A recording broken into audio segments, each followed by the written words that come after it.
there? How you guys doing?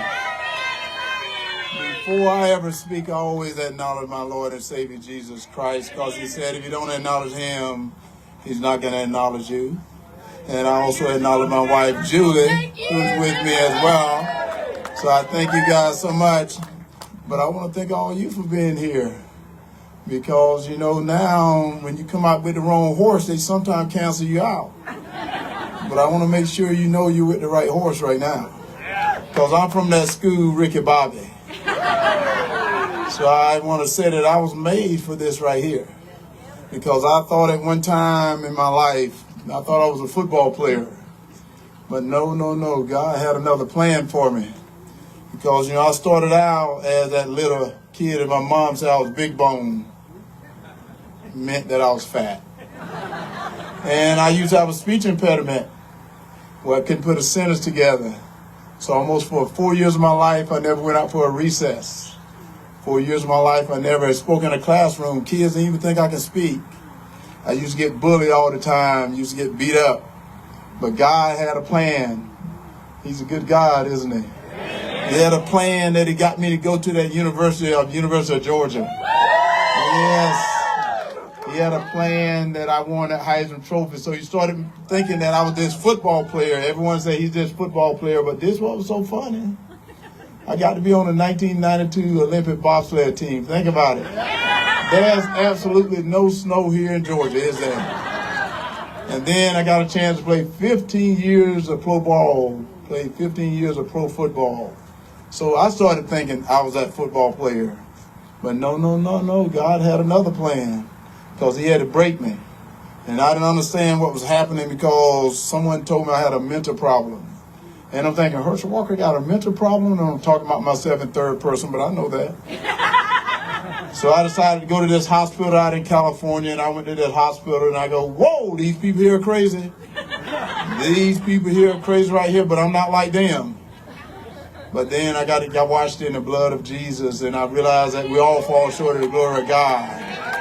But what was so funny, then I got out of that hospital, and I was on the road. I built this little company called Renaissance Man. It became one of the largest minority-owned food service companies in the United States of America. And then, no, wait a minute. And then, you know, I'm going to tell y'all this little secret of mine. A lot of people didn't know I didn't want to go to college. You know, around my little hometown called Wrightsville, Georgia. And that's that little town that if you got 1 year to live, you move there because that year's forever. Same old. So none of my family members ever went off to college. So I saw them going to the military. So I always looked up to the military because I do believe in there's peace through strength. And you hear a lot of people standing in front of us talking about their peace through strength. So I wanted to be in the military. I wanted to go to the Marines. So I couldn't tell my mom and dad I was going to the Marines. So I was going to wait them out. And then slip off to the Marines, and they'll never, no one will ever know it. And then all of a sudden my mom came to me on Easter Sunday. My mom said, Bo, because my nickname is Bo. And some of you thought Bo Jackson. But I need to let y'all know that Bo Jackson never beat me in anything. That's what's so funny. But my mom came to me and she said, Bo, don't you think it's time for you to decide where you want to go to college? But before I could say anything, she said, but let me tell you this. If your mind and your heart is pure to the Lord Jesus, no matter what decision you make, God will make it right for you. So I ended up flipping a coin. That's the way I ended up at the University of Georgia. So when I got out of that hospital, not only did I build that company, but I spent 15 years, every 3 weeks, I went to a military base where I tried to remove the stigma of mental health because those are our true heroes right there. Our military are our true heroes. So that's what God said. He is ready right now. He's ready because I didn't know what God wanted with me. But all of a sudden, I started watching television. And I'm not telling you to watch TV, but sometimes that's not a bad idea to do because sometimes you realize the media is not your friend. Because it's funny, because this one was so funny. Y'all, I'm going to tell you something. Do y'all know Raphael went out and spent over $100 million against me already? And we're in a tie. That means he don't know how to spend his money, so why is he spending your money? So that's the reason. That's the reason I started watching and seeing what was going on, because I remember as a little boy growing up, my father told me no, he meant no. And then when I got too big to be in his home, he said, son, if you don't like the roof underneath it, if you don't like the roofs underneath my roof, you can leave my house. So I said, maybe we need some leaders in Washington that said, if you don't like the rules of the United States of America, you can leave the United States of America. Because we're not trying to keep you here. That's what's so funny. We're a country that you can go wherever you want to go. But if the other country would take you. But this was so funny. We've elected people to Washington that have forgotten about that. We do have a border, that we can secure that border. So they're just letting everyone come in bringing drugs from that border into Georgia, because you may not know this. 70% of the drugs coming from that border goes through Atlanta, Georgia. So y'all know what those drugs are doing. They're killing our kids. They're killing our parents. They're killing us. Because one of the things y'all may not know, the guy I'm running against, Reverend Senator Raphael Warnock. Did y'all see him in that debate? Let's be honest here. Did anyone think he can beat Herschel Walker in a debate? Let's be real about this. Because what he was this preacher that I call a false prophet. He was this preacher that I call a wolf in sheep's clothing, because what he tried to do to me, but he couldn't do it to me. Whenever he get in trouble, he tried to throw those Bible verses on me. He know he can't work those Bible verses on me, because I've been reading the Bible, and the first thing I learned from him when he said the words America need to apologize for his whiteness. And I said, wait a minute, what Bible you reading from? God don't know nothing about the color of your skin. God know about your heart. So quit talking about the color of people's skin, but all he want to talk about is the color of your skin. But yet, he's in a place of a man that used to talk about not the color of your skin, but the content of your character. And he should have known, because of 23andMe, we don't know what color we are, but it really don't matter, does it? Because we do know that we're Americans. And because we're American, that's what should count. So we need to get back to being an American, not black, white, yellow, green. They even call us brown sometimes. They've been calling me names. Have y'all seen the names they've been calling me lately? They called me a coon the other day. Can you believe that? Like it kind of hurt my feeling. Oh, yes, they did. And I told them, I'm from the country. And if you know anything about a coon, he's one of the smartest animals out there. So I don't think that's going to hurt my feeling. I'll tell you what hurting my feeling right now, when I see him talking about the thing that's wrong with Americans is racism. And I'm like, wait a minute, what are you talking about? Have you not read in that great book that I read that God said, a house divided can you not stand? So quit trying to divide your house, because this is what he's doing to you. Just listen to me. You got to stay with me now, because sometimes they get this as a sound bite, but this is going to be a good one right here. It's about this man that died early in life. You got to listen to me. He died early in life, and he got to heaven, and St. Peter met him at the pearly gates. And St. Peter said, sir, you're not here. You're here a little bit early right now, and your name ain't on the roll. And the guy was like, uh-oh. And he said, so what I'm going to do for you, I'm going to let you decide where you want to go. Say, I'm going to take you to heaven, and I'm going to take you to hell, and you get to determine where you like to be. So he puts him in his elevator. He says him all the way down to hell, and the doors open up. And there was a party going on. He having a good time. He sees some of his friends down there having a great time. And St. Peter came to him and said, sir, you ready to go? You ready to go? And the guy said, I got to leave now. I said, yes, you got to make a decision. So he puts him in his elevator, sends him all the way up to heaven. And they get to heaven and have people floating around on clouds, having a good time. And after a couple of hours, St. Peter came to him and said, have you made your mind up? Have you made your mind up? And the guy said, well, St. Pete, I hate to tell you this, I think I want to go to hell. Said, that seemed like my type of place down there. I want to go to hell. So St. Peter puts him back in this elevator, sends him all the way back down to hell now. And the doors open up, and it's hot. People are miserable. They're crying. They're having a terrible time. And the guy said, wait a minute. A couple of hours ago when I was here, there was a party going on. And Satan shows up and said, a couple of hours ago, I was campaigning. And I said, that's what is happening right now. That's what is happening right now. You see the people on the left, no, you got to stay with me right now. Stay with me for a moment. That's what they're doing to you. They're campaigning right now.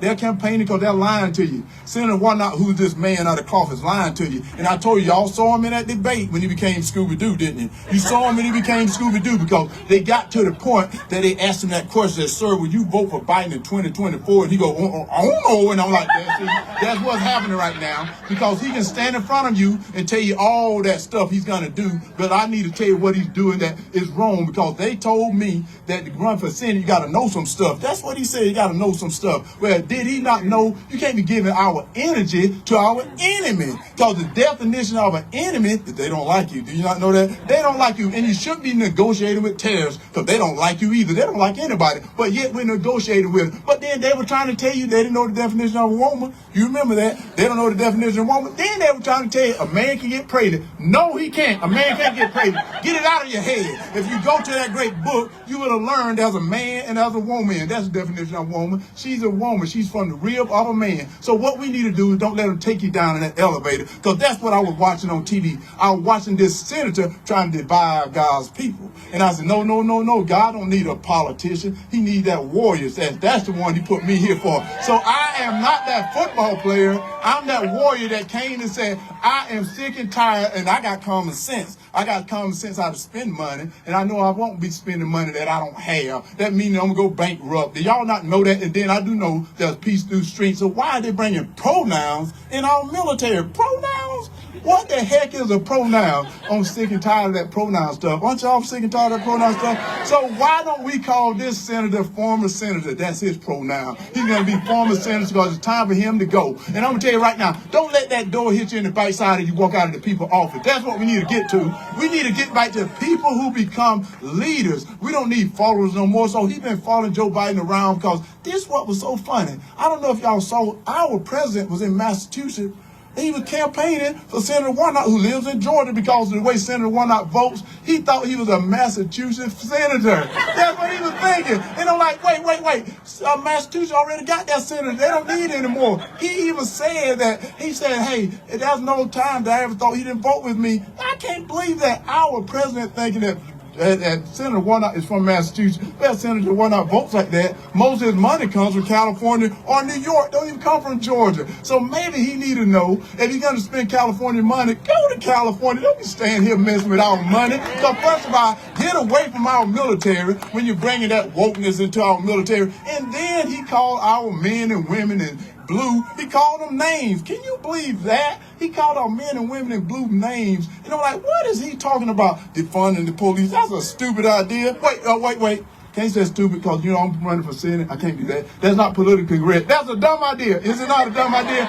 We should be defunding the police. That's not what we should be doing. What we should do is get behind the police. Because the other night when I was leaving our campaign office, it was starting to get dark outside. I watched this police officer pull over this car, a little white car with dark windows. And as this officer walking up to the car, I started getting nervous. Because as you see, we all got iPhones now. You videotape things. You always videotaping something that the police is doing that's wrong. But do y'all know most of the police officers are very good people? They're not bad people, so quit making them look like they're bad people. They are not bad people. But this is what was so funny. They almost got me caught up in that elevator because I started thinking maybe we need to reform the police because I'm thinking he was a bad one. But then I was, no. They're not taking me down that elevator. Why don't we reform the citizen too? Because maybe they should show respect. Show respect to that officer because that officer has on a uniform. He only put that uniform on because he's going to work. He's going to work just like when you put your work uniform on. So, but when you take that uniform off, he's a mom, he's a dad. He's a sister, and she's a brother. So I'm telling you right now, what we got to do is show respect to these officers, and then we need to get these liberal judges out of there that thinking no cash bail. Can you believe that? What is this no cash bail thing?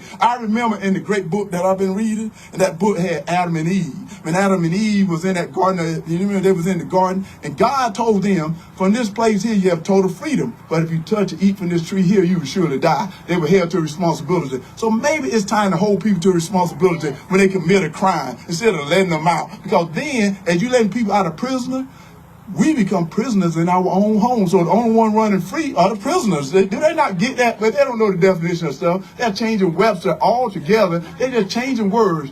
I'm going to tell you, don't let them take you down that elevator. So then all of a sudden they got to the point that they realized that we were too smart for it because we're a little bit older. They started going to your kids. You heard them. They start going to your kids. They start teaching your kids. And I tell you, Senator Scott talked about it. Instead of teaching them how to read and write, They're teaching them about critical race theory. Instead of teaching them how to spell, they were teaching them about gender ideology. And I'm going to tell you this here. What we could do to protect our kids, instead of having 87,000 RS agents, why don't we put one of those agents in the schoolhouse that can protect our kids? That's what we can do. Get those 87,000 RS agents that are going to go after you. Because that's all they're going to do, be going after you. You know that. And then they're trying to fool you and tell you that they care about you. If they cared about you, they'll think about we the people, not we the government. Get that out of here. It's we the people. So this is how we can get them done.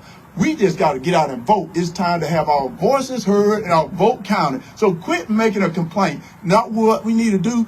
Get to the polls. We got to vote. And I tell you, Senator Scott talked about this too. If you don't have a friend, go make a friend and get them out to vote. That's what we got to do now. Everybody got to vote. Have your voices heard. That's what I'm telling you right to do right now. Shall come rain, sun, or shine. We got to get out there and let them know we're sick and tired of this. It is time for us to get people in Washington that are going to become leaders. And we can't be there no more. Hey, let me tell you this here. You saw Georgia won that SEC championship, didn't you? You saw a lot of people get out there and play. And they did it as one. They did it together. That's what we got to do right now. We got to do it together.